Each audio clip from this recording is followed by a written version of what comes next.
Listo. Gracias.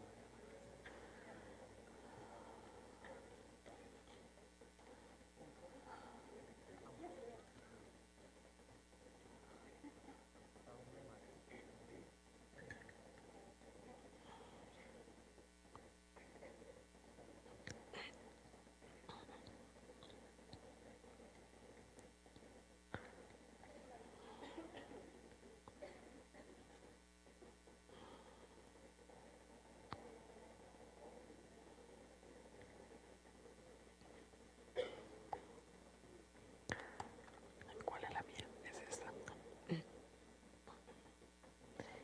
Y tu cámara es esa. Ok, gracias.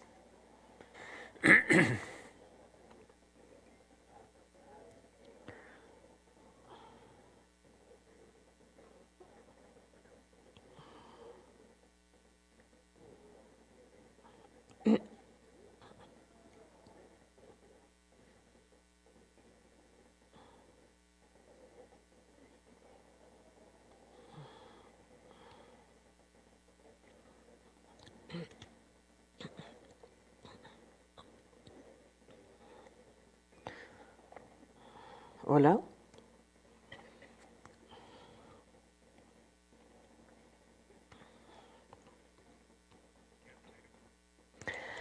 Hola, ¿qué tal? Muy buenas tardes, los saludamos, bienvenidos, esta es la W, gracias por acompañarnos. Hoy estamos desde la Cinemateca Distrital, estamos con un auditorio muy nutrido que por favor creo que ustedes me pueden ayudar a saludar a Colombia. Hoy vamos a hablar de cómo va el proceso de implementación de la paz con las FARC, del Acuerdo de La Habana. Les proponemos dos hashtags, uno, numeral paz con legalidad, y el otro simplemente numeral paz, la paz, numeral la paz. Y ustedes empiezan a opinar en qué creen que está la paz que se firmó con las FARC en La Habana. Y para eso los invitamos hoy desde la Cinemateca Distrital a conversar con el consejero para la estabilización y consolidación, Emilio Archila. Gracias por recibirnos hoy. Vicky, muchas gracias a ti, muchas gracias por la invitación. Gracias sobre todo porque hablar de este tema de la paz es necesario. Es necesario que podamos tener una charla desnuda de cómo vamos. Y quiero empezar preguntándole, usted, ¿cómo la ve? ¿Cómo va la paz en Colombia, la paz con las FARC? Bueno, la referencia que hablemos desnudas y que cómo la veo me cuesta un poco de... ¿Por lo de angustia, desnudo? Yo diría lo siguiente, Vicky. Yo creo que hemos tenido un primer año en la dirección correcta. Primero, tenemos un presidente que ha liderado la implementación, un presidente que ha sido transparente, un presidente que se ha declarado a sí mismo el presidente de todos los colombianos, un presidente que ha dicho que los temas que están involucrados en los acuerdos de paz son temas que el país debió haber abocado con o sin los acuerdos. Un presidente que está teniendo la responsabilidad histórica de tener una planeación para cada uno de esos frentes que va más allá de sus 4 años. Un presidente que no ha tenido ninguna duda en focalizar los recursos para que podamos implementar esa cantidad de aspectos y capítulos que tiene la implementación. En un solo año hemos terminado la planeación de por lo menos 7 de los frentes que tiene la implementación, y durante este mismo tiempo reestructuramos el Ejecutivo para que podamos responder, y adicionalmente hemos incluido en el Plan Nacional de Desarrollo un número de propuestas muy importantes para que nos den el piso jurídico sólido que se requiere. Y tenemos obras ya entregadas, cosas que mostrar en cada uno de esos campos. Sin embargo, hay un sector en Colombia que piensa que esa fase de implementación de los acuerdos, doctor Archila, no va bien, que el gobierno no ha sido lo suficientemente efectivo a la hora de poner en marcha esa implementación. ¿Qué piensa de ese concepto? Ya vamos a hablar en un momentito del informe de los 15 congresistas y encabezado por Juanita Gobertus. Pero ¿qué piensa de esa sensación que hay en algún sector en Colombia de que no vamos tan bien en esa implementación, que el gobierno no se la ha metido toda? Vicky, yo me siento muy estimulado y complacido con el tono que ha ido tomando la discusión. Y permíteme volver un año atrás, lo que se pensaba era que íbamos a hacer pedazos los acuerdos. Eso ya nadie lo dice. Después se pensaba que no íbamos a cumplirle a nadie y eso ya no se dice. Hace muy poco, algunos de los exfuncionarios de la administración Santos ya decían que estaban muy contentos con el enfoque que yo tengo respecto de los PEDETs y que también notaban el apoyo que le estamos dando a los excombatientes, pero que no estábamos trabajando suficiente en la reforma rural integral. Y ahora ya a lo que estamos llegando es a que tienen que ir a los números, tienen que ir a las ejecutorias. A las cifras. A las cifras, y están empezando a cuestionar si lo que estamos haciendo sí es suficiente o no es suficiente. Entonces, en un tema tan polarizado, un tema tan complejo, con acciones hemos ido cerrando el espectro para que la discusión se dé sobre lo que estamos entregando. Así que yo creo que aún siendo voces críticas, vamos logrando que llevemos la discusión a donde debe estar. ¿Vamos a la velocidad que se debería ir o no? Vamos mucho más rápido que la velocidad que se debería ir y mucho más rápido que la velocidad que nadie hubiera podido pensar.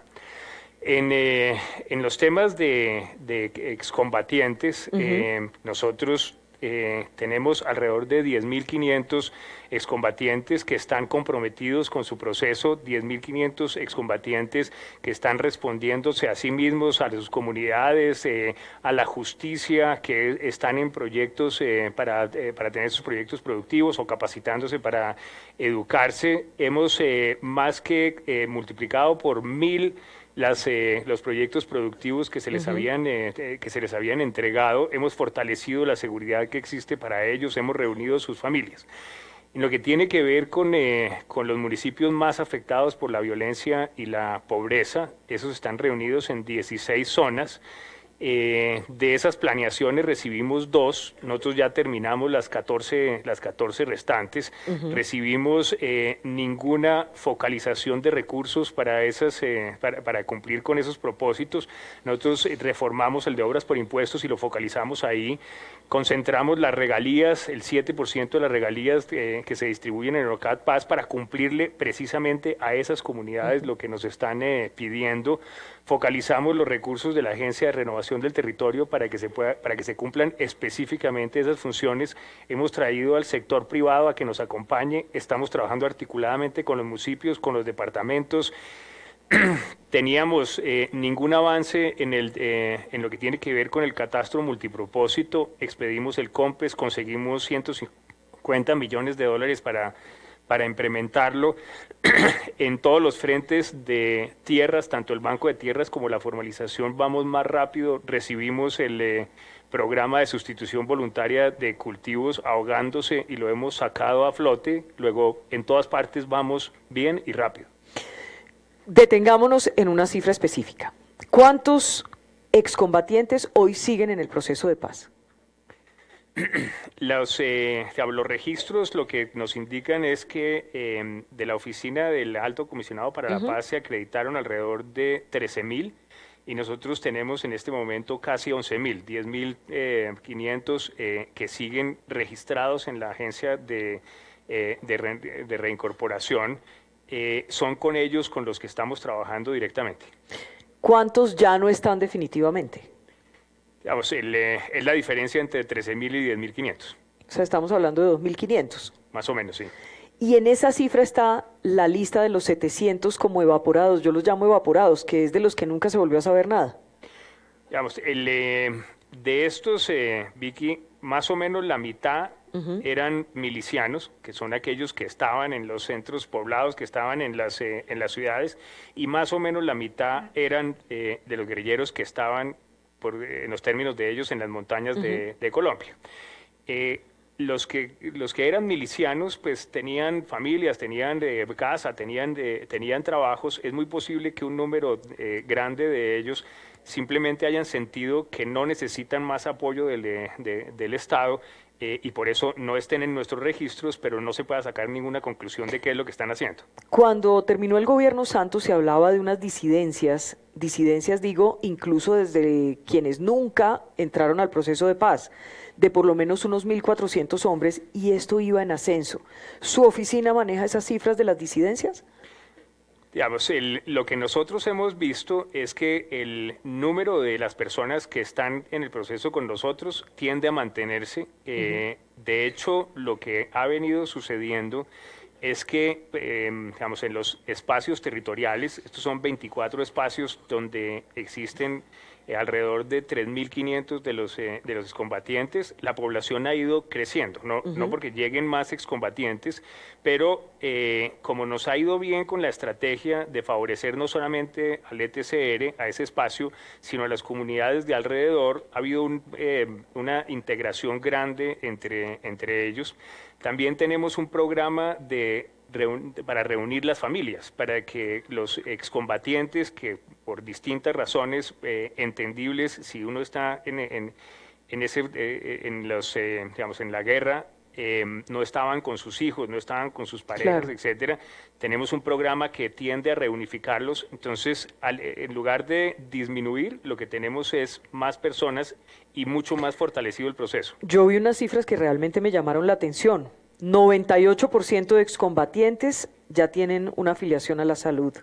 80%, es decir, 10.358, tienen ya una afiliación a la pensión.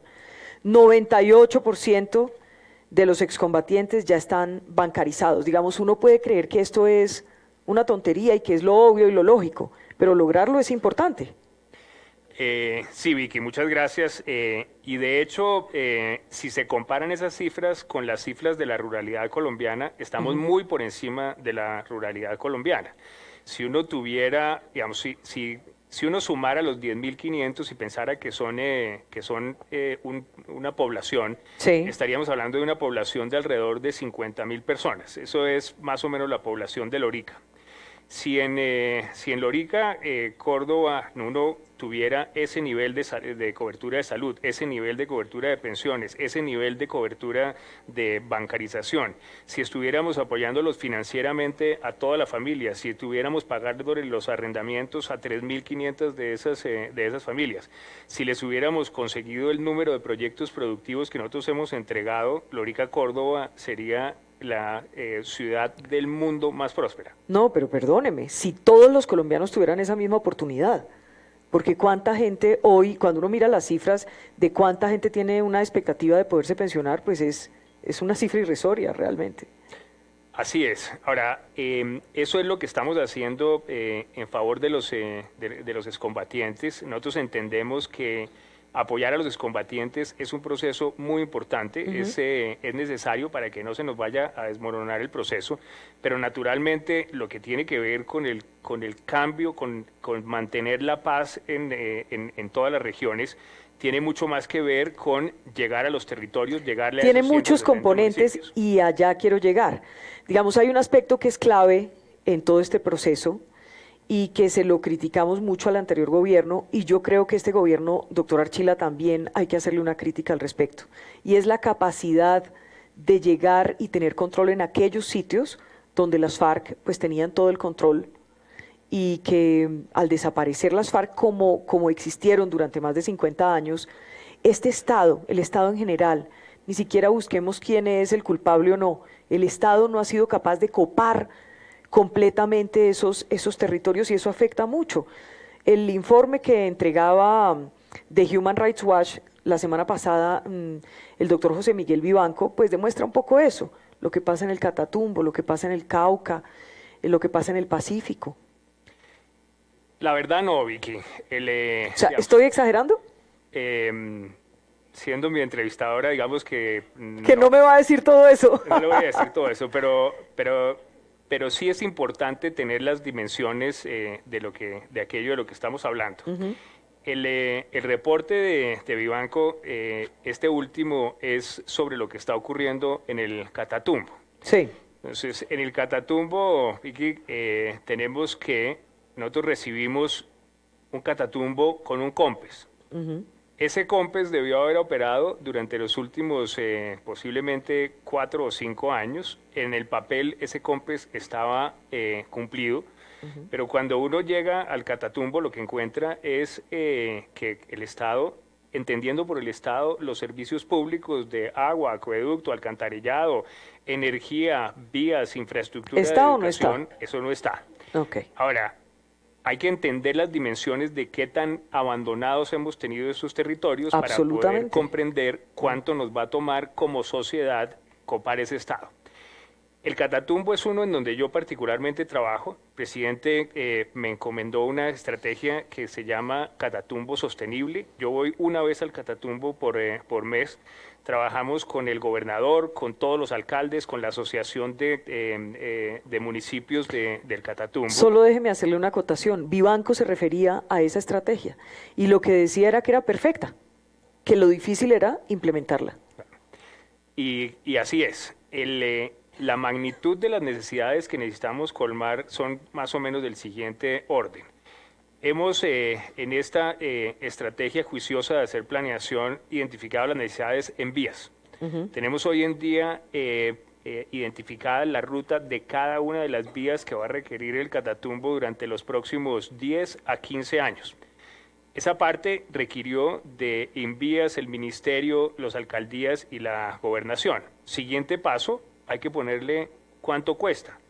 Ese programa vial cuesta 9.5 billones de pesos. Y ese es solamente uno de los 5 pilares que acabo de mencionar y es para solamente uno de los 16 PEDETs. Entonces, ¿qué es lo que requerimos? Requerimos que ustedes, Vicky, nos ayuden a que el país y la comunidad internacional entiendan que vamos a tener que estar haciendo esto, no durante los 4 años del presidente Duque, Sino no nos mucho quedan tiempo. sino 3, sino mucho tiempo, y que no se puede estar criticando por el no haberlo logrado el 100% en ese tiempo. O sea, ¿ustedes sienten que la crítica es injusta para el gobierno? Que cuando los periodistas criticamos y decimos, no, no han terminado, no lo han logrado, se están demorando, ¿es injusto? Yo creo que lo hacen de buena fe, digamos, lo hacen juicioso, lo hacen cumpliendo su papel, que es llamar la atención de las autoridades. Ahora lo que necesitamos es que además de hacerlo juiciosamente, lo hagan ilustradamente. Y para poder hacerlo ilustradamente, tienen que entender cuál es el ritmo al cual esto va a poder moverse. Yo tengo una sensación y yo quisiera ponerle este ejemplo así como para que la gente que nos está viendo, toda la gente que está conectada a esta hora en Facebook Live y que está conectada a través de las antenas de la W, un poco entienda una interpretación que usted me dirá si es la correcta o no. Pero a veces uno siente, no sé si se prometió en el acuerdo que una cuestión que valía mucho dinero, que vale mucho dinero, y de pronto pues el anterior gobierno se acabó y llegó el nuevo gobierno y tenemos a un nuevo gobierno en todo caso haciendo un esfuerzo, pero también encartado, porque hay que conseguir mucha plata para poder hacer efectivos estos acuerdos y tenemos un país que también tiene muchas necesidades al margen del acuerdo. Digamos, el país tiene que seguir andando al margen del acuerdo y requiere dinero también al margen del acuerdo. Sí, la verdad es que nosotros recibimos el reto, pero no vamos a ser menores que el reto que estamos afrontando. El presidente ha tomado, o sea, en términos políticos, la decisión que tomó el presidente es histórica, porque haber comandado a su consejero, a las agencias, a que tengamos una planeación que dure 10 o 15 años, eso no lo hacen los políticos porque está invirtiendo una cantidad de su capital político y una cantidad de recursos en temas que se van a ver seguramente para las siguientes generaciones. Ahora, nosotros hemos hecho las planeaciones. Aparte de hacer las planeaciones, hemos identificado fuentes de recursos y las hemos focalizado. Mencionaba el tema del OCAD-PAS, mencionaba el tema de las obras por impuestos. Aparte de eso, nos dimos la pela de crear el marcador presupuestal. Eso es exponer a las agencias y a las entidades públicas a que se sepa exactamente cuáles recursos van a invertir en la implementación del acuerdo, en lo que son sus responsabilidades y cuánto en el desarrollo de los PEDETs. Y hemos recibido apoyos que en Bogotá puede que no se sientan, pero que son muy impresionantes. Un número muy grande de esos 170 municipios, por iniciativa de los alcaldes y por acuerdo de sus consejos, han adoptado el PEDET como su política de largo plazo. Un número ya creciente de gobernaciones están haciendo lo mismo. Y un número muy grande de empresas privadas han entendido lo transformacional que esto es y se han adherido a esa política como su política de responsabilidad social.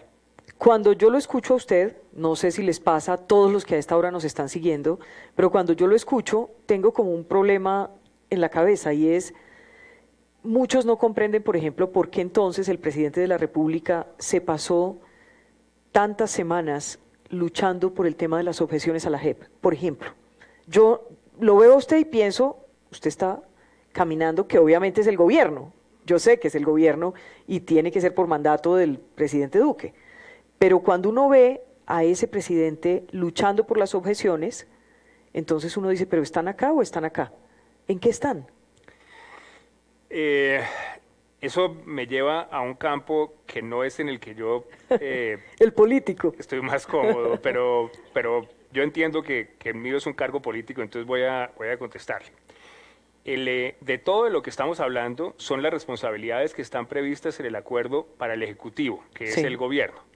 Cuando hablamos de la JEP, eso es algo que nos es ajeno, eso es algo que le corresponde hacer a la rama jurisdiccional.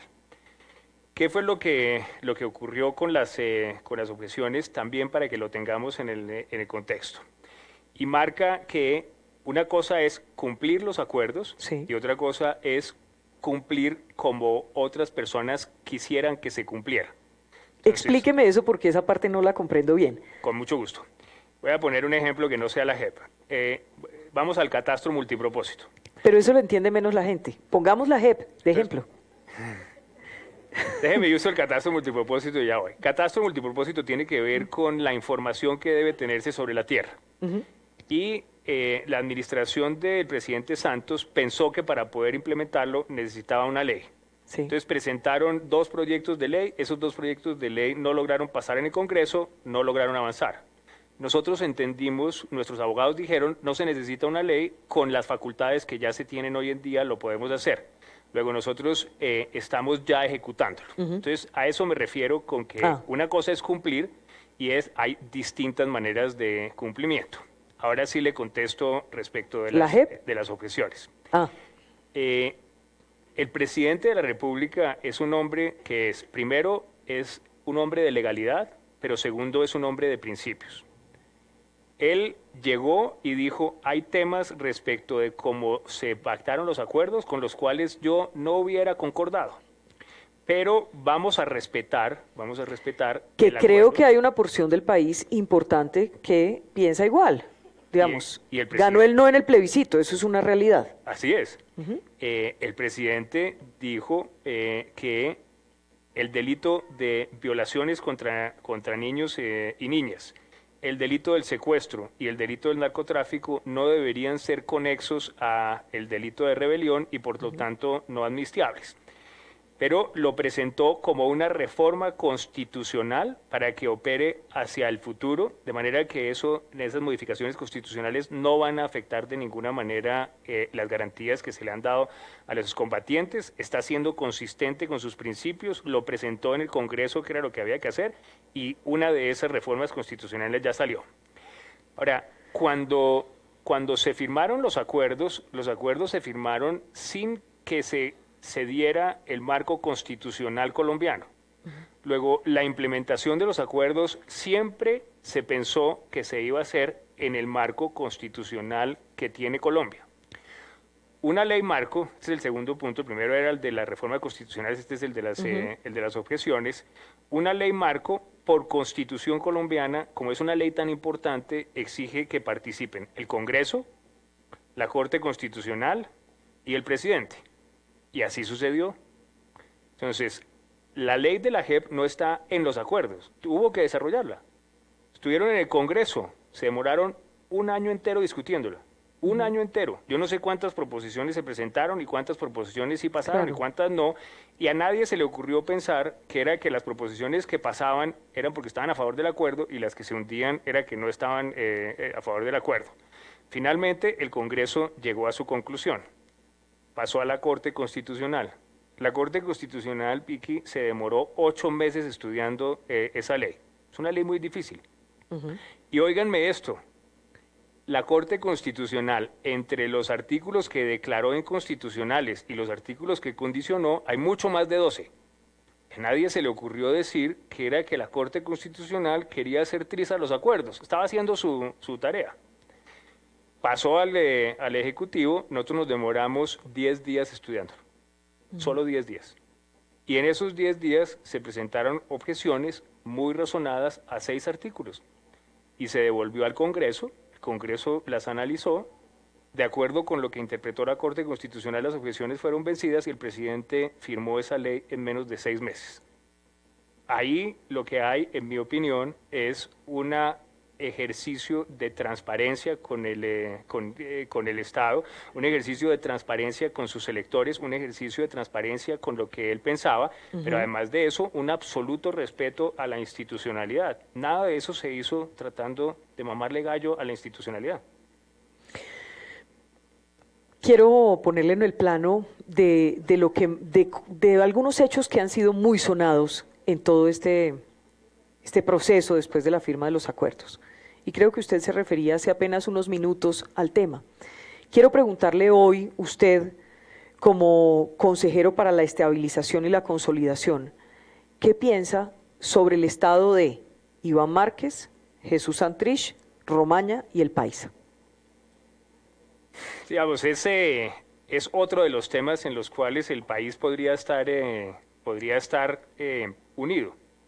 Ellos nos traicionaron a todos, traicionaron a su gente, traicionaron a los que combatieron con ellos, traicionaron su palabra, fueron mentirosos respecto de lo que dijeron que iban a cumplir, traicionaron la confianza que le tuvo la Corte Suprema, traicionaron la confianza que les ha tenido la JEP. Ellos han traicionado absolutamente a todo el mundo. Ahora, lo que yo sí resaltaría es que son la excepción.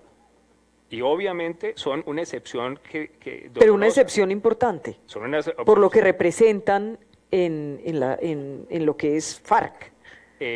Sí, Vicky, pero nuevamente, digamos, el partido FARC ha condenado esas actuaciones, las ha condenado públicamente. Sí. Ha dicho que eso no es lo que los representa. Cuando uno va a los territorios, en los territorios lo que encuentra es a las personas absolutamente comprometidas con su proceso, con sacar adelante sus proyectos productivos, con conseguir las vías para que sus productos puedan salir adelante. Cuando la justicia los llama, atienden los llamados de la justicia. Hemos tenido un montonón de manifestaciones de distintas organizaciones y entidades de las FARC pidiéndole perdón al país y pidiéndole perdón a las familias.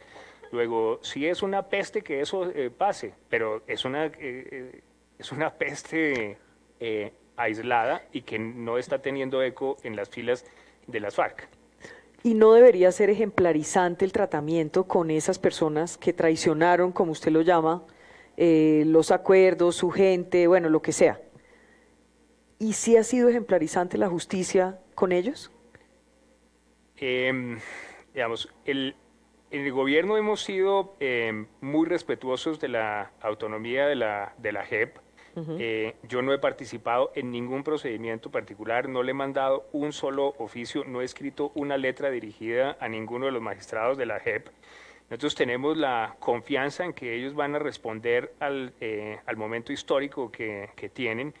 Yo convoqué, Vicky, tal vez hace 10 días a los cabezas de toda la implementación. Estuvimos con la presidente de la JEP, estuvimos con el director con la directora de la unidad de búsqueda de desaparecidos, también con el padre de la RUC, el director de la unidad de la verdad, para hacer las articulaciones que se necesitan en muchos de los frentes y fortalecer una relación de trabajo que ya traíamos de antes.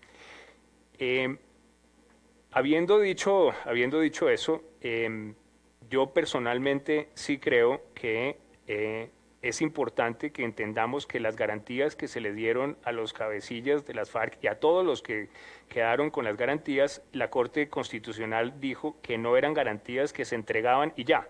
No es que usted llegara, firmaba y entonces tenía esas garantías. La Corte dijo, son garantías que están condicionadas.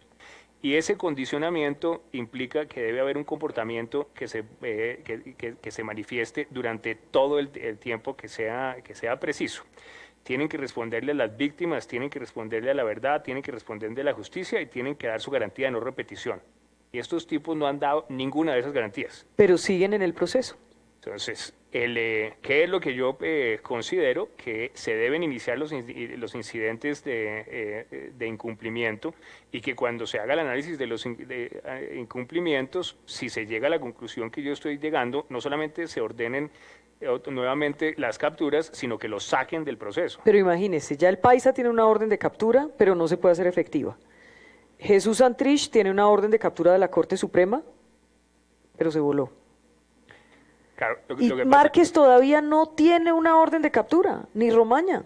Claro, Vicky, déjeme yo explico. Algo anda mal, yo no sé, o algo es muy lento, o algo, pero es muy extraño que haya tanta laxitud. No sé si, no quiero ofender obviamente a la JEP, ni a la Corte, ni nada, soy respetuosa de las instituciones, pero algo es extraño, demasiadas garantías, ¿no? Más que a un ciudadano común y corriente. Digamos, como yo creo que en eso estaríamos nuevamente de acuerdo, digamos, lo que debió haber ocurrido cuando se hizo el análisis de los incumplimientos es que se debió haber llegado a la conclusión de que el análisis de incumplimiento era más severo que lo que estaban anunciando. Santrich en este momento está iniciando su incidente de incumplimiento y yo creo que igual que usted, el país entero y el gobierno estamos esperando de la JEP un pronunciamiento que sea mucho más contundente. A propósito, ¿vio el trino que puso el expresidente Pastrana? No. ¿Se lo cuento? No. Mejor no. El expresidente Pastrana dice que en un avión se pone rojo y todo. Pero es mejor preguntarle. Usted debe saber. Sí, pero para los que de pronto no lo hayan leído, para todos los que nos están siguiendo a esta hora en Facebook Live y nos siguen en la W, el expresidente Pastrana lanzó un trino explosivo este fin de semana diciendo que en un avión que es como disfrazado de comercial, pero es el avión del gobierno Maduro, que en ese avión irían con la compañía de uno de los hermanos Chávez, Santrich y Márquez, hacia La Habana. ¿Ustedes qué saben de eso? Yo no leo los trinos, entonces no conocía el trino del presidente Pastrana. Ahora, lo que sí considero es todos los países están en la obligación de cooperar judicialmente entre sí. Nosotros hemos denunciado en repetidas oportunidades que el gobierno el usurpador en Venezuela no se comporta acorde con sus deberes judiciales. Hemos entendido que le da hospedaje a muchos de los ELN, nos hace muy difícil la vida en el Catatumbo, genera condiciones que dificultan la tarea del general Moreno cuando estamos tratando de acabar con los narcotraficantes. Luego, yo no tengo ninguna información de esa, yo no soy el vocero, pero no me extrañaría. En cuanto hace... o sea, es algo que es posible. Esperar eso del gobierno de Maduro o de Maduro no me sorprendería, pero tendría que mirarlo con mucho más cuidado en cuanto a lo que podría ser la reacción del gobierno de Cuba, que ha sido un garante de nuestro proceso. Eso me parecería raro. Yo no tengo ninguna información, pero me parecería raro. Quisiera que miráramos un poco el mensaje que deja el informe de Juanita Gobertus y de los otros congresistas, que me parece que vale la pena que lo miremos. Dice, como resultado de esta visión, el 57% de las normas requeridas para la implementación del acuerdo aún están pendientes de trámite en el Congreso. Es raro que un congresista diga eso como un incumplimiento del gobierno, pero ¿Es un incumplimiento del Congreso? pues las leyes se pasan en el Congreso. Pero puedo mencionar lo siguiente. Si uno lee la política de paz con legalidad, y yo sé que el senador Velasco lo conoce muy bien, la representante Gobertus conocen el documento muy bien. Ahí está la cronología en la que nosotros expresamos que íbamos a presentar las reformas legales, y hemos venido cumpliendo con ese orden. Y puedo mencionar algunas. Para nosotros es muy importante la jurisdicción agraria. Jurisdicción agraria, Vicky, es la que permite que se resuelvan los problemas que tienen los campesinos y los poseedores de la tierra y los dueños de la tierra allá en el territorio. Iniciamos junto con las cámaras de comercio, con el Ministerio de Justicia, un proceso de resolución alternativa de conflictos. Ese proceso de resolución alternativa de conflictos lo tenemos ya en 5 de las áreas PEDET. Pensamos extenderlo a las 16, eso cuesta mucha plata. También recogimos las iniciativas que están dándose o que venían trabajando en el Consejo de Estado para mejorar un proyecto de ley que ya existía. Ahí estamos incorporando a 2 magistrados académicamente muy importantes que son Amaya para la parte ambiental y el magistrado Giraldo para la parte de jurisdicción agraria, y ese proyecto de ley lo vamos a volver a presentar en esta legislatura. Tenemos presentada la reforma a la ley de tierras y tenemos presentada la ley de riegos, que es una ley muy, muy importante, al que le estamos introduciendo la posibilidad de que existan asociaciones público-privadas. Entonces, pues pueden faltar muchas, pero en el orden en que habíamos dicho que los íbamos a presentar. Han cumplido, dice usted. Sí, señor. Dice, por ejemplo, en el primer año del gobierno Duque se ha generado acceso y formalizado un total de 73.465 hectáreas de pequeña y mediana propiedad. Esto representa el 8.7% de lo que deberíamos estar haciendo al año para poder cumplir con la meta establecida en el acuerdo de dotar y formalizar 10 millones de hectáreas a través del Fondo de Tierras. O sea, ahí hay dos retos. Uno es el banco de tierras y otro es el nivel de formalización que deberíamos tener para tener la sensación de qué tan difícil es esto.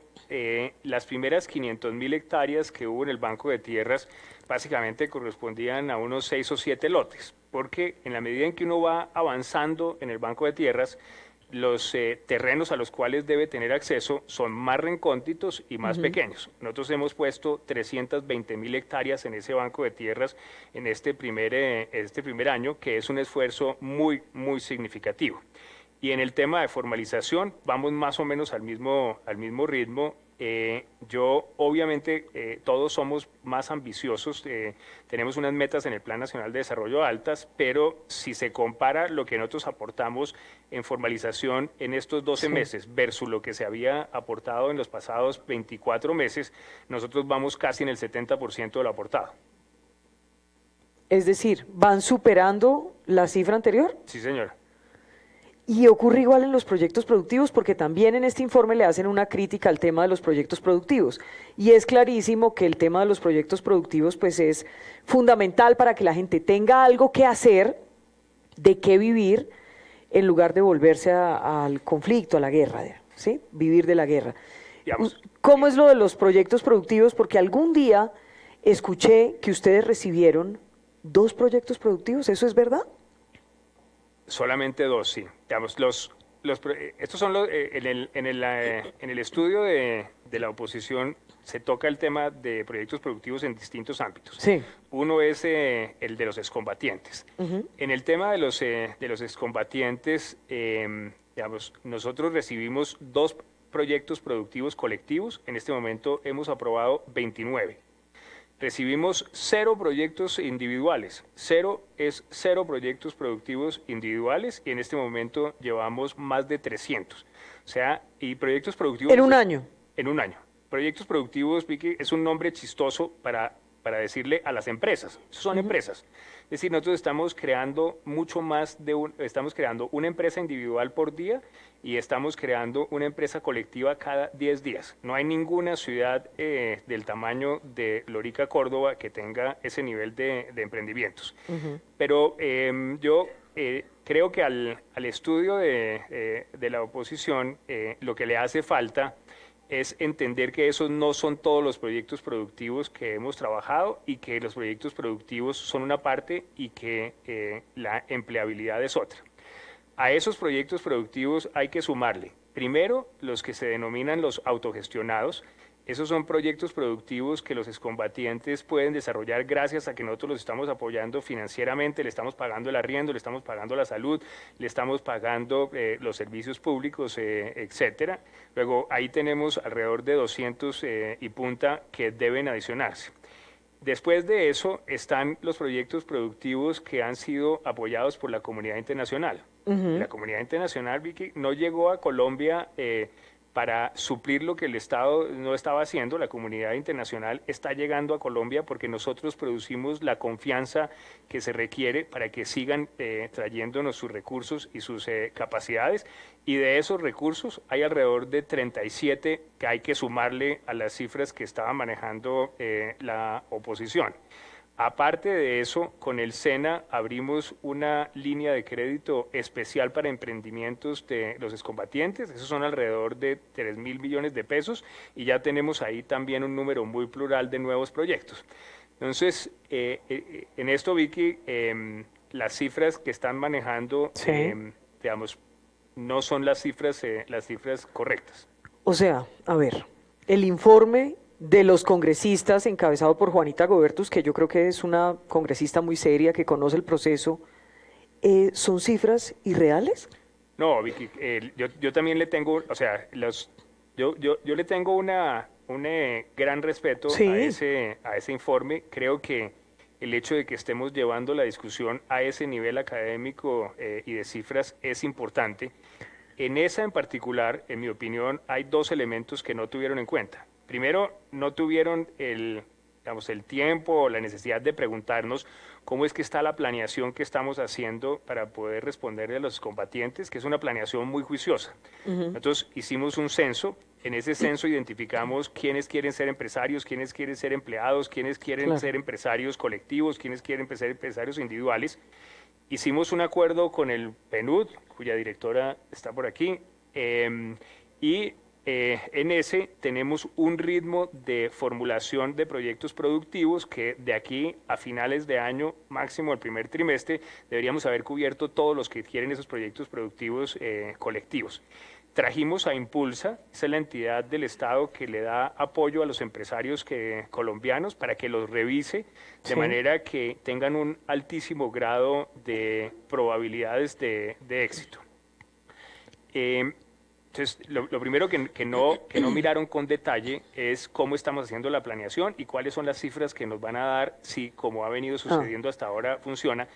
Y lo otro que creo que no tuvieron en cuenta por las cifras que manejaron es que solamente hicieron el cálculo de los 29 proyectos que el gobierno ha aprobado, no tuvieron en cuenta ni los autogestionados, ni los de la comunidad internacional, ni los que tenemos con apoyo de la empresa privada. ¿Tiene Twitter o no tiene Twitter? Yo tengo Twitter, sí. ¿Sí? ¿Y es activo o...? Yo le tengo pavor al Twitter, entonces no lo cargo conmigo. No, lo deja en la casa. Lo manejo con Natalia, quien... O sea, ni siquiera lo lleva a la casa. No. No lo mete debajo de la almohada, nada. Menos.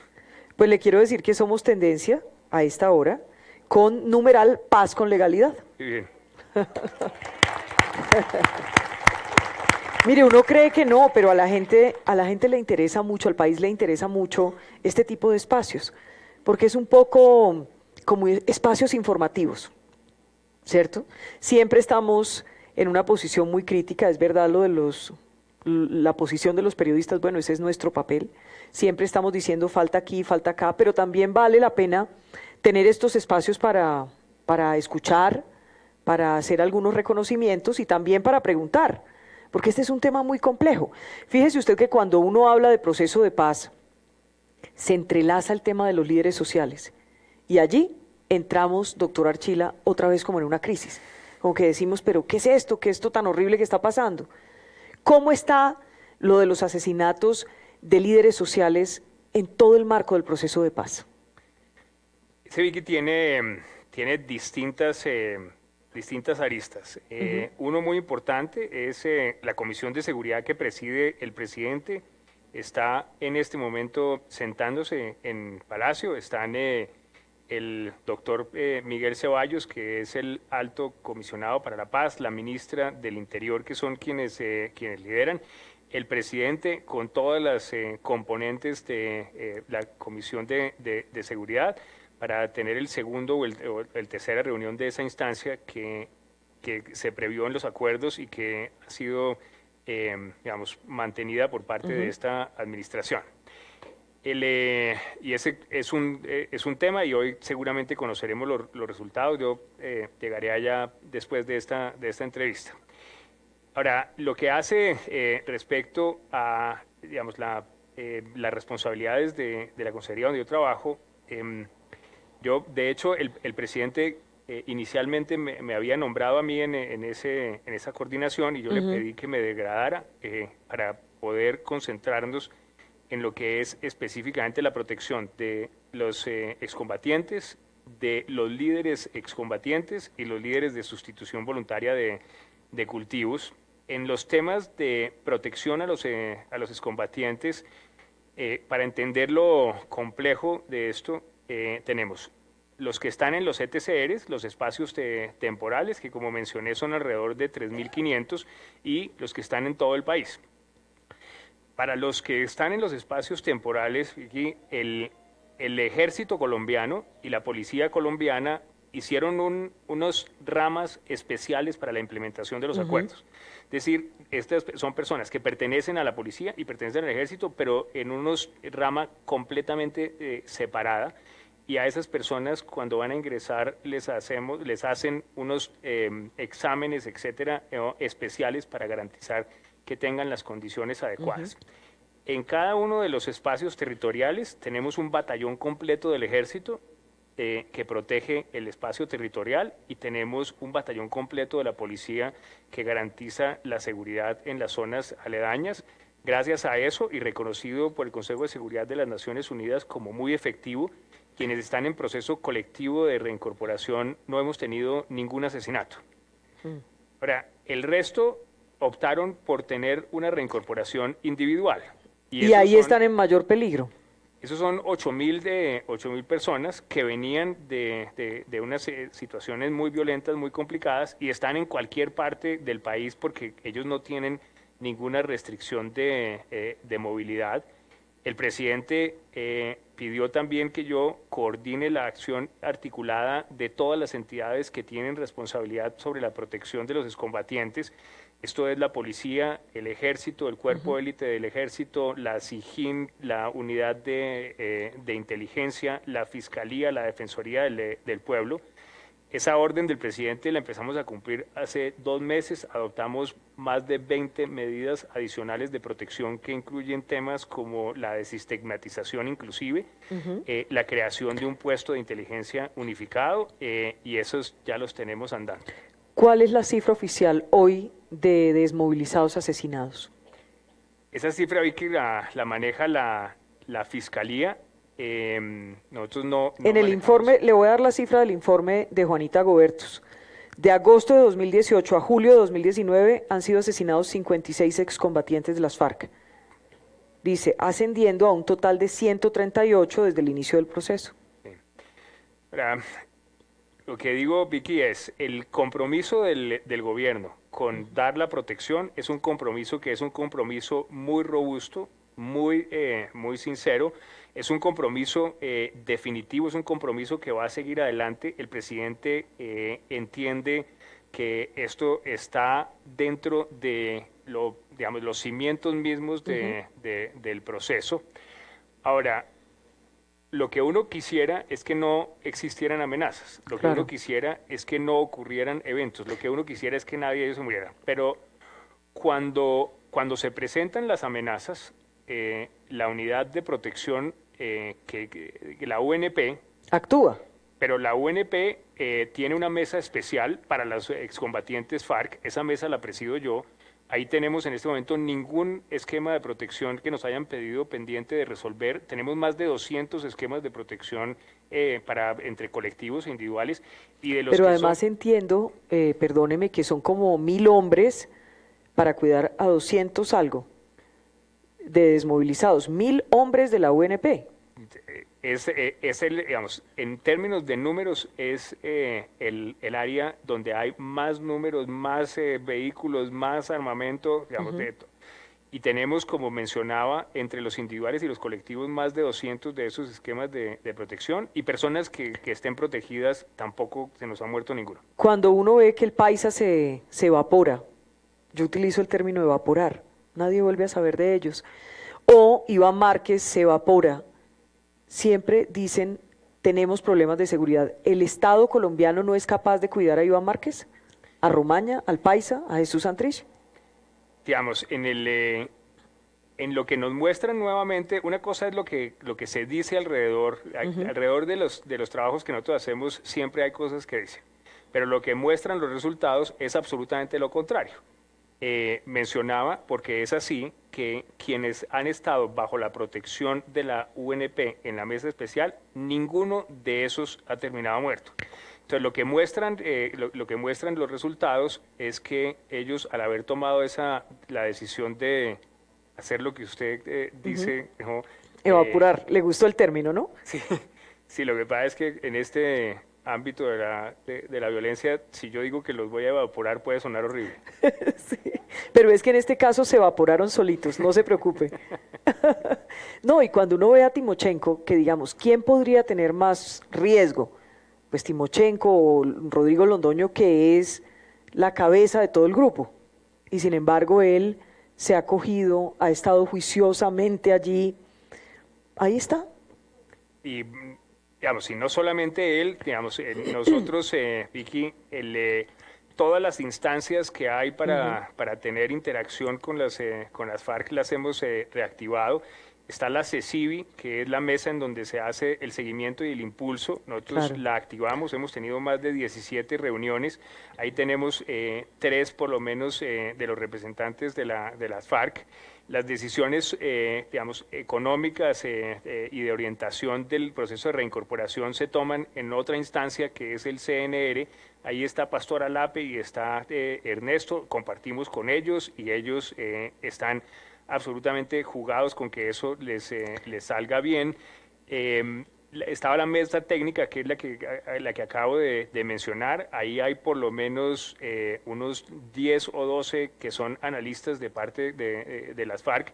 Está el partido político FARC que ha condenado estas acciones. Claro. Luego, todos ellos sienten que nosotros les estamos dando las garantías que se precisan. Mire, ya se nos está acabando el tiempo, pero quisiera preguntarle algo. Yo creo que el gobierno, pues, en este momento está en manos del presidente Iván Duque. Es la persona que tiene que responder por todo esto, por este proceso de implementación durante estos 4 años de gobierno. Eso es natural, casi que estará pasando al tablero cada 6 meses, cada año, cada mes, lo que sea necesario, respondiendo por qué está haciendo para que esta implementación de estos acuerdos salga bien. Pero yo le pregunto, doctor Archila, ¿a las FARC las pasan al tablero en el cumplimiento? Digamos, ¿las FARC están cumpliendo? ¿Qué ha pasado? Porque este era un proceso de verdad, justicia y reparación. Y entonces uno mira, ¿la verdad se está cumpliendo? ¿Se está cumpliendo la justicia? ¿Se está cumpliendo realmente la reparación? ¿Quién pasa a las FARC al tablero? Hay distintas instancias para cada uno de esos, Vicky. El tema de la verdad le corresponde a la misión de la verdad. Yo creo que lo que he oído, pero yo no he entrado en detalle, es que digamos, el director de la RUC, él siente que tiene un cronograma con las FARC que es suficiente, digamos, pero ese se lo oí en una declaración muy corta. En los procesos de justicia, el ritmo al cual se están moviendo los procesos no es un ritmo que en este momento, por lo menos no que yo tenga información de que el ritmo esté siendo tan lento por cuenta de que las FARC no hayan comparecido en todas las instancias que se les están solicitando. Esos son procesos complejos, sobre todo los que son de grupo. En cuanto hace a la información para identificar los desaparecidos, en esa reunión que tuvimos, esa primera reunión que tuvimos, también le oí a la directora de la unidad que tenía, digamos, un nivel de interacción con las FARC que le resultaba a ella satisfactorio, pero valdría la pena que les pregunte. En cuanto hace a los bienes, nosotros, por parte de del gobierno, presentamos un reporte de lo que consideramos que es lo que se ha hecho, y ahí en ese reporte había muchas cosas que estaban pendientes para hacer. Lo hicimos como corresponde en el seno de la CECIBI, en la penúltima reunión. En la última reunión, las FARC nos respondió lo que ellos consideran que era la realidad y por qué de ahí no se podían derivar incumplimientos, y estamos haciendo el análisis para poder tomar las acciones que correspondan, si es que hay acciones que deban tomarse. Finalmente, me gustaría preguntarle cómo es esto de estar en una tarea tan difícil, tan compleja, donde todos deberíamos realmente estar caminando hacia el mismo lugar y tener que sortear todas las tormentas y tempestades de la política. Digamos, en el caso mío ha sido un aprendizaje, pero he tenido una ventaja grande, y es que el presidente no ha tenido ninguna duda en apoyar lo que estamos haciendo. Yo no he recibido de parte de él sino directrices para que lo que hay que hacer lo hagamos, que lo hagamos muy juiciosamente, que lo hagamos con los mejores criterios de administración pública. En lo que son digamos, las críticas, yo entiendo que la política es así, ¿sí? Digamos que estamos ahí para debatir.